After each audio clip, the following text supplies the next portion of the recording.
Hello மக்களே, welcome back to our channel. அசத்திய Mitchell Starc, சொதப்பிய இந்திய பேட்ஸ்மேன்கள். India versus Australia Border Gavaskar trophy second test day 1 என்னாச்சு? வாங்க வீடியோக்குள்ளே போகலாம்.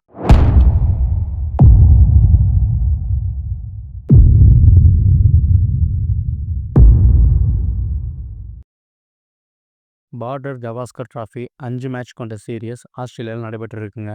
இதை முதல் மேட்ச்சு நம்ம பும்ரா தலைமையில் இந்தியா அபாரமாக வெற்றி பெற்றிருந்துச்சு. இரண்டாவது மேட்ச் இன்னைக்கு பகலிரவு போட்டியாக அடிலைட் மைதானத்தை காலை 8 மணிக்கு தொடங்குச்சு. இந்திய அணியில் 3 மாற்றங்கள் செஞ்சுருந்தாங்க. தேவ்தத் படிக்கல், ஜுரல் வெளியில் போக அவங்களுக்கு பதிலாக சுப்மன் கில், ரோஹித் சர்மா உள்ளே வந்திருந்தாரு. வாஷிங்டன் சுந்தருக்கு பதிலாக அஸ்வினை உள்ளே கொண்டு வந்திருந்தாங்க.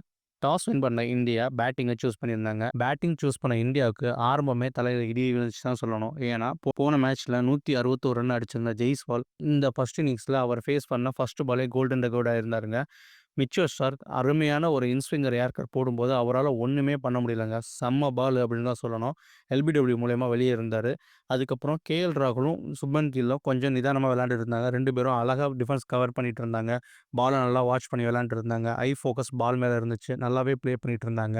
பட் அவங்களாலையும் எதுவுமே பண்ண முடியல. சுப்மன் கில் 31 ரன்லையும் ராகுல் 37 ரன்லையும் அவுட் ஆகிட்டாங்க. அதுக்கப்புறம் வந்த பேட்ஸ்மேன்கள் யாருமே பொறுப்பு உணர்ந்து விளையாடலை அப்படின்னு தான் சொல்லணும். மிடில் ஆர்டரில் விளையாட வந்த ரோஹித் சர்மாவும் 3 ரனில் அவுட் ஆகிட்டு போயிட்டாரு. கோலி 7 ரனில் அவுட் ஆக பண்ட் கொஞ்ச நேரம் விளையாண்டாலும் அவரும் 21 ரனில் அவுட் ஆனார். அதுக்கப்புறம் நிதிஷ் ரெட்டியும் அஸ்வினும் ஓரளவுக்கு கௌரவமாக விளையாண்டுட்டு இருந்தாங்க. ஆனால் எதிர்பாராத விதமாக இன்னொரு இன்ஸ்விங்கர் ஏக்கரில் மிச்சல் ஸ்டார்க்கு அவரையும் எல்பிடபிள்யூ பண்ணியிருந்தார். அஸ்வின் பரிதாபமாக அவுட் ஆகிட்டு வெளில போயிருந்தாருங்க. அஸ்வின் 22 ரனில் அவுட்டு. கடைசி கட்டத்தில் நிதிஷ் ரெட்டி டெய்லண்டரில் வச்சுட்டு இந்த பக்கம் போராடிட்டு இருந்தார். பட் அவராலையுமே ஒன்றும் பண்ண முடியல. போன மேட்ச் அவர் விளையாண்ட மாதிரி தான் இந்த மேட்சும் அடித்தார். ரிவர்ஸ் ஸ்விப் ஷாட்லாம் போலந்து ஓவரில் அடிக்கும்போது அதெல்லாம் செம்ம வேறு லெவல் தான் சொல்லணும். பயப்படாமல் வந்து அடித்த ஷாட்லாம் வேறு லெவல் தான் சொல்லணும். அந்தளவுக்கு நல்லா விளையாண்டுருந்தாரு. ஆனால் இந்த மேட்சாவது 50 அடிப்பார் அப்படின்னு எதிர்பார்த்த ரசிகர்களுக்கு கொஞ்சம் ஏமாற்றம் தான். எதிர்பாராத விதமாக 42 ரனில் அவுட் ஆகிட்டார்.